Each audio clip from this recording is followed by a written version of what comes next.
Hello friends, welcome back to the next lecture.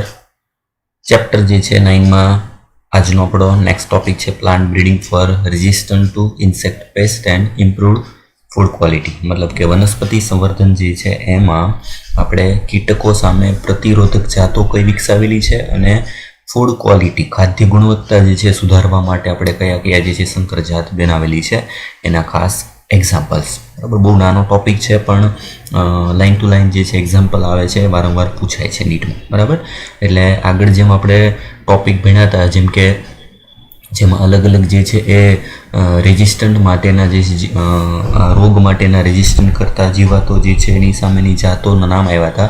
એ પ્રમાણેમાં કીટકોની સામે resistant કરતી જાતો અને ફૂડ ક્વોલિટી જે છે વધારવા માટેની કઈ જાતો જે છે વિકસાવવામાં આવેલી છે એના નામ આપણે ભણવાના છે. એટલે ટેક્સ્ટ પ્રમાણે જોઈ લે. સૌથી પહેલાં જો તો કીટકો સામે પ્રતિરોધકતાના વિકાસ માટે વનસ્પતિ સંવર્ધન પ્લાન્ટ બ્રીડિંગ મેઇન ટોપિક છે, પણ એમાં મુદ્દો ત્રીજો કયો છે તો કે developing resistant to insect pest. Pest જે છે એની સામે આપણે રેઝિસ્ટન્ટ અવરોધ મેળવવું છે, પ્રતિકારકતા મેળવવી છે, એના માટેની કઈ જાતિઓ જે છે આપણે વિકસાવેલી છે. તો સૌથી પહેલાં પાક વનસ્પતિ અને પાક ઉત્પાદનનું મોટા પાયે વિનાશનું અન્ય મુખ્ય કારણ કીટ અને કીટકોનો ઉપદ્રવ છે. બરાબર, વનસ્પતિ જે છે એમાં જો ઉત્પાદન ન થતું હોય, ઓછું મળતું હોય, તેનું સૌથી મોટું કારણ હોય તો એ કારણ છે કીટકો. કીટકો દ્વારા જે છે નાશ થતો પાક. યજમાન પાક વનસ્પતિઓમાં કીટ પ્રતિરોધકતાના બાહ્યાકાર જૈવરસાયણ અને દેહધાર્મિક લક્ષણોના કારણે હોય છે. કોઈ પણ વનસ્પતિ જે છે એના ઉપર જે કીટકો રહેતા હોય, કીટકો સ્વાભાવિક છે કે વનસ્પતિનો ખોરાક તરીકે ઉપયોગ કરતા હોય અને એ વનસ્પતિને નુકસાન પહોંચાડતા હોય, જેનાથી આપણને ઇનડાયરેક્ટલી પાક ઉત્પાદનમાં જે છે ઘટાડો અનુભવાય. કેટલીક વનસ્પતિઓમાં રોમમય પર્ણ કીટકોના પ્રતિકાર સાથે સંકળાયેલા હોય છે. દાખલા તરીકે કપાસમાં જેસિડ્સ અને ઘઉંમાં ધાન્ય પર્ણ ભૃંગ કીટકો. જો અમુક વનસ્પતિ બરાબર રોમમય પર્ણ પાંદડા ઉપર જે છે એકદમ નાના પ્રવર્ધો આવેલા હોય એ કીટકોનો પ્રતિકાર કરે. દાખલા તરીકે કપાસ જે છે, કપાસમાં જેસિડ જે છે એ કીટકોનો વિભાગ છે. જેસિડ પ્રકારના કીટકોના પ્રતિકાર માટે કપાસ જે છે એમાં રોમમય પર્ણ આવેલા છે અને ભૃંગ કીટકો જે છે બરાબર એની સામે પ્રતિકાર આપવા માટે ઘઉં જે છે એમાં ધાન્ય પર્ણ જે છે આવેલા હોય છે. ઘઉંમાં વિશિષ્ટ પ્રકારના પ્રકાંડના કારણે સ્ટેમ સો ફ્લાય તેમની નજીક જતી નથી તથા લીસા પર્ણવાળી અને મધુરસ વિહીન કપાસની જાતો બોલવોમ્સને આકર્ષી શકતી નથી. જો આ એની પ્રતિકારકતા છે કુદરતી રીતે કે ઘઉં જે છે એનું પ્રકાંડ એવી રીતનું હોય કે જેના લીધે એમાં સ્ટેમ સો ફ્લાય મતલબ કે જે પ્રકાંડમાં છિદ્રો પાડતી હોય એવા પ્રકારની જાતિ જે છે એની નજીક નથી જતી, કારણ કે એનું વિશિષ્ટ પ્રકારનું પ્રકાંડ છે અને પર્ણ લીસા હોય બરાબર અને મધુરસ વિહીન છે બરાબર, એમાં કોઈ મીઠો રસ ન હોય, મળતો ન હોય એવી કપાસની જાતો જે છે બોલવોમ્સ વાળો ભાગ કપાસ જે છે એની નજીક જતો નથી. એટલે કુદરતી રીતે એમાં આવેલી એક પ્રતિકારકતા છે. ઉપરાંત મકાઈમાં ઉચ્ચ એસ્પાર્ટિક એસિડ, નાઇટ્રોજન અને શર્કરાનું ઓછું પ્રમાણ તેના પ્રકાંડ ભેદક કીટકો સામે પ્રતિરોધકતા સર્જે છે. મકાઈમાં શું કામ કીટકો જે છે પ્રકાંડ ઉપર છિદ્ર નથી પાડતા? બરાબર, એનો પ્રકાંડવાળો ભાગ હોય એમાં છિદ્ર નથી પાડી શકતા. એનું કારણ શું છે? કારણ કે એમાં એસ્પાર્ટિક એસિડ જે છે એનું પ્રમાણ, નાઇટ્રોજનનું પ્રમાણ અને શર્કરાનું, એસ્પાર્ટિક એસિડનું પ્રમાણ વધારે હોય, નાઇટ્રોજન અને શર્કરાનું પ્રમાણ જે છે એ ઓછું હોય, જેથી કરીને એમાં ભેદક કીટકો બરાબર બોરર સ્ટેમ મતલબ કે જે છિદ્રો પાડતા હોય એવા કીટકો જે છે એની સામે ઓટોમેટિક પ્રતિરોધકતા જે છે સર્જાય છે. આ કુદરતી પ્રતિરોધકતા છે. બરાબર, એટલે તમારે એક્ઝામ્પલ યાદ રાખવાના છે. એક્ઝામ્પલ છે એટલા સુધીમાં ભાગમાં આવી ગયા છે. એક્ઝામ્પલ કયા તો કપાસ જે છે એમાં શેની સામે પ્રતિરોધકતા હોય તો જેસિડ સામે, ઘઉંમાં ભૃંગ કીટકો સામે. ઘઉં જે છે એના પ્રકાંડમાં કયા પ્રકારની જાતિ જે છે એ નથી નજીક જતી તો સ્ટેમ સો ફ્લાય જે છે નજીક નથી જતી અને કપાસ જે છે એમાં બોલવોમ્સ જે છે જે આવેલા છે એને આકર્ષી શકતા નથી. એનું કારણ શું? તો કારણમાં એમાં એસ્પાર્ટિક એસિડનું પ્રમાણ વધુ હોય, નાઇટ્રોજન અને શર્કરાનું પ્રમાણ ઓછું, એટલે એમાં રસવિહીન હોય, એની અંદર કોઈ પણ ગળપણવાળો સ્વાદ જે છે હોતો નથી. આ એનું કારણ થશે. અગાઉ થયેલ ચર્ચા પ્રમાણે કીટ પ્રતિરોધકતા માટેની સંવર્ધન પદ્ધતિઓમાં અન્ય કોઈ પણ કૃષિ વિષયક લક્ષણ જેમ કે ઉત્પાદન કે ગુણવત્તા વગેરે તે જ પદ્ધતિઓનો સમાવેશ થાય છે. કૃષિ તથા તેની જંગલી જાતોના પ્રતિરોધક જનીનોને સ્ત્રોત કૃષિજન્ય જાતો અને તેમના સંચિત જનનરસ છે. એટલે આપણે ટેકનિક આગળની જેમ જ સેમ ટુ સેમ હશે. વનસ્પતિ સંવર્ધન કરવા માટેની રીત સેમ ટુ સેમ છે. આપણે ખાલી પ્રતિરોધક જનીન જે છે ધરાવતા જે છે જનનરસ લઈ અને એને આપણે સંકરજાત જે છે એમાં દાખલ કરવાની છે અને એના આધારે નવી જાતિનું નિર્માણ કરવાનું છે. પદ્ધતિ સેમ છે, પણ ખાલી આપણો સ્ત્રોત શું બદલાઈ જશે કે એમાં પ્રતિરોધક જનીનોનો સ્ત્રોત જે છે આવી જશે. આગળ જેમ કેમ આવી ગયું હતું કે રોગોની સામે પ્રતિકારકતા મેળવવા માટેના જનીનો હતા, એમ આમાં કોઈ પણ કીટકોની સામે પ્રતિરોધકતા મેળવતા જનીનો જે છે એના લક્ષણો એવો સ્ત્રોત લઈને આપણે સંકરણ કરશું. એના એક્ઝામ્પલ જો, કીટકો પ્રત્યે પ્રતિરોધકતા વિકસાવવા માટે સંકરણ અને પસંદગી દ્વારા બહાર પાડવામાં આવેલ કેટલાક પ્રજનનિત પાકની જાતો, બરાબર, કોષ્ટકમાં દર્શાવ્યું છે, બરાબર. એટલે સૌથી ઇમ્પોર્ટન્ટ કોષ્ટક, બરાબર, કોષ્ટકવાળા ભાગમાં જેટલા એક્ઝામ્પલ, અને આ એક્ઝામ્પલ ખાસ આગળના લેક્ચરમાં જે એક્ઝામ્પલ આવ્યા છે એની સાથે મિક્સ થવાના છે. જેમ કે સૌથી પહેલો પાક છે રાઈ, બ્રાસિકા રેપ્સિડ મસ્ટર્ડ, મસ્ટર્ડ એટલે રાઈ, જેની કીટકો એફિડ્સ પ્રકારના કીટકો જે છે એની સામે રક્ષણ મેળવતી જાતિ છે પૂસા ગૌરવ. આગળ મેં કીધું હતું પૂસાના ઇન્ડિયન વેરાયટી હોય એના માટે પૂસા શબ્દ લાગે. ગૌરવ એનું જે છે વેરાયટીનું નામ છે. ચપટા કઠોળ ફ્લેટ બીન, બરાબર, જેને આપણે વાલોળ પણ કહીએ છીએ. તો એમાં જેસિડ્સ, એફિડ્સ અને ફળ ભેદક, મતલબ ફળ જે છે એની અંદર છિદ્રો પાડતા એવા કીટકોની સામે રક્ષણ મેળવતી જાતિ પૂસા સેમ 2 અને પૂસા સેમ 3 એ ચપટા કઠોળ જે છે એની જાત છે. એવી રીતે ઓકારા ભીંડા, જેમાં પ્રકાંડ અને ફળ ભેદક કીટકોની સામે રક્ષણ મેળવતી જાતિ છે પૂસા સવાણી અને પૂસા એફોર. એટલે સિમ્પલ આગળની જેમ જ કોની કઈ જાતિ છે અને કોની સામે રક્ષણ મેળવે છે. ચપટા કઠોળ તેમાં 2 જાતિ, સેમ 2, સેમ 3 અને શેની સામે રક્ષણ મેળવે છે. ભીંડા તો એની 2 જાતિ, પૂસા સવાની, પૂસા એફોર અને શેની સામે રક્ષણ મેળવે છે તો પ્રકાંડ અને ફળભેદક કીટકોની સામે. ખાસ ઇમ્પોર્ટન્ટ જે છે એક્ઝામ્પલ છે. એક્ઝામ્પલમાં કોની કઈ જાતિ જે છે સિમ્પલી મૂકવાનું છે. આમાંથી જ બેઠે બેઠી જે છે ક્વેશ્ચન પૂછાય છે નહીં, બરાબર. અને આ શેના માટેના છે ખાસ યાદ રાખવાનું છે કે આ બધા કીટકોની સામે પ્રતિરોધકથી મેળવતી જાતિ છે, બરાબર. એવું બની શકે કે રાઈની જાતિઓ ઘણી બધી હોય, જેમ કે રાઈની આગળ આવેલી હોય જાતિ એ રોગ પ્રતિકારકતા રોગ સામે મેળવતી જાતિ અલગ હોય અને કીટકો સામે પ્રતિરોધકતા મેળવતી જાતિ પણ અલગ હોય. એટલે એની વેરાયટી કોના માટે ઉપયોગ થાય છે ખાસ યાદ રાખવાનું છે. આ થઈ ગયો એક વિભાગ કીટકો સામે પ્રતિરોધકતા મેળવવા માટેની જાત. હવે બીજો આજનો ટોપિક છે એમાં એના પછી સુધારેલ ખાદ્ય ગુણવત્તા માટે વનસ્પતિ સંવર્ધન, મતલબ પ્લાન્ટ બ્રીડિંગ આપણે શેના માટે કરીએ? Improved food quality. Food quality વધારવી મતલબ કે ખોરાકની અંદર એનું પોષણ મૂલ્ય વધારવું. કઈ રીતે આપણે પોષણ મૂલ્ય જે છે એમાં વધારો કરી અને વધુમાં વધુ સારામાં સારી જે છે એ પોષણ મૂલ્ય ધરાવતી જાતિ નિર્માણ કરી શકીએ. એના એક્ઝામ્પલ કયા કયા છે અને એના રીત જે છે કઈ છે, બરાબર. આવું શું કામ જરૂર પડી છે પહેલાં એ જો. વિશ્વમાં લગભગ 840 લાખ એટલે કે મિલિયનથી પણ વધુ લોકોને તેમના દૈનિક ખાદ્ય અને પોષણ સંબંધી જરૂરિયાતની પૂર્તિ માટે પર્યાપ્ત ખોરાક પ્રાપ્ત થતો નથી. મતલબ ઇન્ડિયામાં માંડી અને આખા વિશ્વમાં ઘણા બધા એવા દેશો છે જે કુપોષણનો ભોગ બને છે. ખોરાક કદાચ મળતો હોય પણ ખોરાકમાં જે પોષણ મૂલ્ય મળવું જોઈએ એ પોષણ મૂલ્ય મળતું નથી.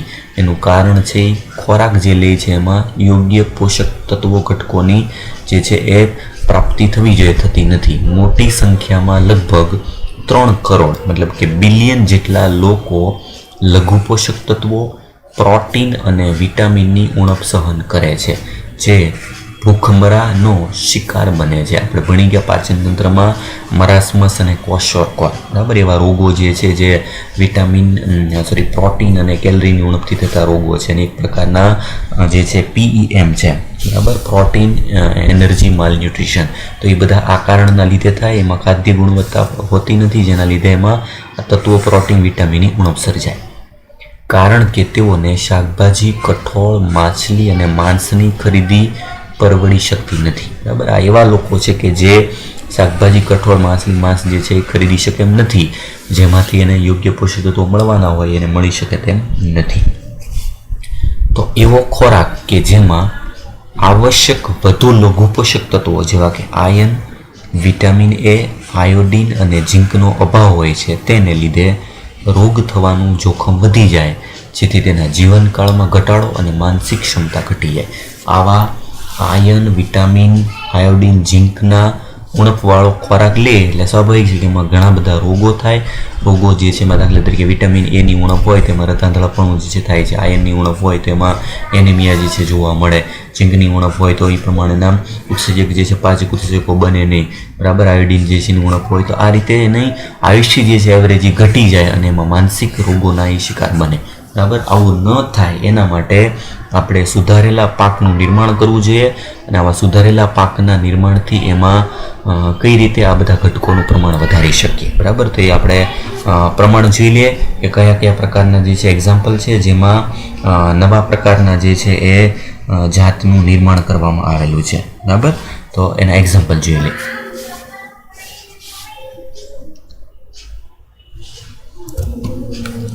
જો એના પછીનો સૌથી પહેલો પ્રયાસ જે છે જે આપણે પોષણ મૂલ્ય વધારવા માટેનો સૌથી પહેલો ટોપિક એનું નામ છે જૈવિક રક્ષણાત્મકતા, બાયોફોર્ટિફિકેશન. આ શબ્દ યાદ રાખજો. ફોર્ટી શબ્દ જે છે જૈવિક જે છે ફોર્ટિફિકેશનનો મતલબ થશે કે જેમાં પોષણ મૂલ્ય વધારવા માટેની પદ્ધતિ. જૈવિક જે છે પોષણ મૂલ્ય વધારવા માટેની પદ્ધતિ એના સાથે સંકળાયેલો શબ્દ આ ઇંગ્લિશ નામ અને ગુજરાતી નામ બે યાદ રાખજો. જૈવિક રક્ષણાત્મકતા અને બાયોફોર્ટિફિકેશન એ શું છે? જો લોક તંદુરસ્તીમાં સુધારો કરવા માટે સંવર્ધિત પાકમાં વિપુલ માત્રામાં વિટામિન અને ખનિજ તત્વો તેમજ સ્વાસ્થ્યવર્ધક પ્રોટીન હોવા જરૂરી છે. આવા સ્વાસ્થ્યવર્ધક પ્રોટીન, ખનિજ તત્વો અને વિટામિન ઉમેરવા માટેની પદ્ધતિ એને નામ આપેલું છે જૈવ રક્ષણાત્મકતા અથવા તો બાયોફોર્ટિફિકેશન. આ બધાનો હેતુ શું છે? ખાસ ઇમ્પોર્ટન્ટ પૂછાય. જો કે સુધારેલ પોષણ ગુણવત્તા માટે કરવામાં આવતા સંવર્ધનમાં આટલા મુદ્દા ધ્યાનમાં રાખવા જરૂરી છે. નીટમાં ક્વેશ્ચન પૂછાય. 4 ઓપ્શન છે. જો કે આપણે જૈવિક રક્ષણાત્મકતા બાયોફોર્ટિફિકેશન શેના માટે કરીએ છીએ? એનો મુખ્ય હેતુ કોઈ પણ ખોરાક જે આપણે નિર્માણ કરીએ છીએ એમાં પ્રોટીન પ્રમાણ એની ગુણવત્તા હોવી જોઈએ, એનું તેલ પ્રમાણ અને ગુણવત્તા હોવી જોઈએ, વિટામિન પ્રમાણ અને લઘુ પોષક તત્વો તથા ખનિજ પ્રમાણ યોગ્ય હોવું છે. એટલે ઇનડાયરેક્ટલી તમે જોશો તો બધી માત્રામાં આવી ગઈ. એમાં પોષક તત્વો હોવા જોઈએ અને ખનિજ પ્રમાણનો રેશિયો હોવો જોઈએ, વિટામિન હોવા જોઈએ, તેલ પ્રમાણ લિપિડ હોવું જોઈએ, એની ગુણવત્તા હોવી જોઈએ અને પ્રોટીન હોવું જોઈએ, ગુણવત્તા હોવી જોઈએ. જે આ 4 મુદ્દા જે છે બરાબર એ બધી રીતે યોગ્ય ખોરાકમાં દાખલ કરી દેવામાં આવે તો મતલબ એ ખોરાક જે છે વધુમાં વધુ પોષણક્ષમ થઈ જશે. બરાબર. આવા સુધારો કરેલા પાક કયા કયા છે ખાસ ઇમ્પોર્ટન્ટ એના એક્ઝામ્પલ પૂછાય છે. જો વર્ષ 2000માં વિકસિત મકાઈની સંકર જાતમાં હાલની મકાઈની જાત કરતાં લાઇસિન અને ટ્રિપ્ટોફેન એમિનો એસિડનું પ્રમાણ 2 ગણું નોંધાયું હતું. ક્વેશ્ચન પૂછાઈ ગયો. જો મકાઈની સંકર જાત જે છે એમાં કયા એમિનો એસિડનું પ્રમાણ બમણું નોંધાયેલું હતું? તો મકાઈની સંકર જાતમાં લાઇસિન એમિનો એસિડ અને ટ્રિપ્ટોફેન એમિનો એસિડ આ બંનેનું પ્રમાણ જે છે 2 ગણું કરી નાખવામાં આવેલું હતું. નોર્મલ મકાઈ કરતાં સંકર જાતમાં એમિનો એસિડનું પ્રમાણ બમણું હતું. બરાબર. સ્વાભાવિક છે. એના લીધે એની અંદર પ્રોટીન મૂલ્ય જે છે એ બદલાય છે. એટલે આ પહેલો ક્વેશ્ચન થઈ ગયો. બીજું, ઘઉંની જાત એટલાસ 66 તેમના ઉચ્ચ પ્રોટીન મૂલ્યના કારણે ઘઉંનો સુધારેલ પાક મેળવવા માટે દાતા તરીકે ઉપયોગી છે. બીજું, વધુ પ્રોટીન મૂલ્ય ધરાવતી ઘઉંની જાતિ કઈ તો આવશે? એટલાસ 66. બીજો એક્ઝામ્પલ. બરાબર. એટલાસ 66 જે છે એ પ્રોટીનના વધુ મૂલ્ય ધરાવતી ઘઉંની સુધારેલ જાતિ છે. બરાબર. સામાન્ય વપરાશમાં લેવાતી ચોખાની જાતમાં હોય તેના કરતાં 5 ગણું આયન મૂલ્ય ધરાવતી ચોખાની જાત વિકસાવવાનું શક્ય બન્યું. અને આ ચોખાની જે જાત જે છે જેમાં આયન મૂલ્ય વધુ છે એને નામ આપેલું છે ગોલ્ડન રાઈસ. બરાબર. આ ભાગ જે છે એનું નામ આપેલું છે સોનેરી ચોખા. બરાબર. એનું નામ એ લખું છું ગોલ્ડન રાઈસ, ગોલ્ડન ચોખા. ગોલ્ડન રાઈસ તરીકેની જાતિ છે એની સંકર જાત જે છે જેમાં આયન મૂલ્ય જે છે નોર્મલ કરતાં એમાં વધુ જે છે જોવા મળે છે. એટલે આ યાદ રાખજો કયા પ્રકારના ભાગ માટે કયું ભાગ જે જોવા મળે. પ્રોટીન માટે ઘઉંની એટલાસ, મકાઈ જે છે એમાં લાઇસિન અને ટ્રિપ્ટોફેનનું પ્રમાણ બમણું અને આયન મૂલ્યનું 5 ગણું મૂલ્ય ધરાવતી ગોલ્ડન રાઈસ જે છે ચોખાની જાતિ. બરાબર. એટલે 3 એક્ઝામ્પલ યાદ રાખવાના છે. મકાઈવાળા ભાગમાં શું એડ કરેલું છે, ઘઉંની કઈ જાતિ છે એ શેના માટે છે અને ચોખાની કઈ જાતિ શેના માટે છે. બરાબર. આ એક્ઝામ્પલ પૂછાય છે. ભારતીય કૃષિ સંશોધન સંસ્થા Indian agricultural research institute IARI new Delhi ખાતે શાકભાજીના એવા પાકો બહાર પાડ્યા છે જે વિટામિન એ અને ખનિજની વિપુલ માત્રા ધરાવે છે. દાખલા તરીકે બરાબર, સૌથી પહેલાં તો IARI જે છે એનું ફૂલ ફોર્મ પૂછાય. IARI Indian agricultural research institute, આ સંસ્થા જે છે ક્યાં આવેલી છે? ન્યૂ દિલ્હી ખાતે, જ્યાં બધા સંશોધનો થાય છે.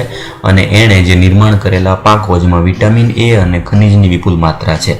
દાખલા તરીકે ખાસ એક્ઝામ્પલ પૂછાય છે, વિટામિન એ થી ભરપૂર ગાજર, પાલક અને કોળું. બરાબર, ગાજર, પાલક, કોળું જોડકા સ્વરૂપે પૂછ્યા 3 પાક એવા છે જેમાં વિટામિન એની વધારે માત્રા છે. વિટામિન સી થી સમૃદ્ધ કારેલા, ચીલની ભાજી, બાથુઓ જે છે એક ભાજીનો પ્રકાર, રાઈ અને ટામેટા, બધા જોડકા સ્વરૂપે પૂછાય. એક્ઝામ્પલ મિક્સ ના થાય. વિટામિન એ માટે ગાજર, પાલક અને કોળું પમ્પકિન. વિટામિન સી માટે કારેલા, ચીલની ભાજી, રાઈ, ટામેટા. આયર્ન અને કેલ્શિયમથી ભરપૂર પાલક અને ચીલની ભાજી. પાલક અને ચીલની ભાજી જે છે એમાં ફરીથી પાછો ભાગ જે છે એડ થાય છે, જેમાં કેલ્શિયમની માત્રા વધુ છે અને આયર્ન વધુ છે. અને પ્રોટીનથી સમૃદ્ધ જે છે કઠોળ, જેવા કે વાલ, બ્રોડબીન મતલબ કે ચપટા વાલ જે છે, વાલોળ, લબલબ જે છે, ફણસી, ફ્રેન્ચ બીન્સ અને વટાણા. એટલે આ દરેક એક્ઝામ્પલ જે છે ઇમ્પોર્ટન્ટ છે, જોડકા સ્વરૂપે પૂછાય. કયો પાક જે છે એ શેનાથી સમૃદ્ધ થવા માટે બનાવેલો છે? વિટામિન એ શેમાં વધારે છે, વિટામિન સી શેમાં વધારે છે, આયર્ન, કેલ્શિયમ શેમાં વધારે છે અને પ્રોટીન શેમાં વધારે છે. અને આ બધા ક્યાં બનાવેલા છે? તો IARI સંસ્થા ખાતે. બરાબર, એટલે ખાસ ટોપિક નાનો છે આજનો, પણ એમાં એક્ઝામ્પલ જે છે એ બહુ વધારે છે. એ બધા એક્ઝામ્પલ યાદ રાખવાના છે. બરાબર, આના પછીના ભાગમાં આપણે સિંગલ સેલ પ્રોટીન અમને એક નાનો ટોપિક છે અને પેશી સંવર્ધન ટોપિક નેક્સ્ટ લેક્ચરમાં ભણશું આપણે. બરાબર, એટલે એક્ઝામ્પલ ખાસ ગોખવાના છે અને ટેક્સ્ટ બુકમાં જે મેઇન ભાગ છે એ હાઇલાઇટ કરી નાખજો. બરાબર.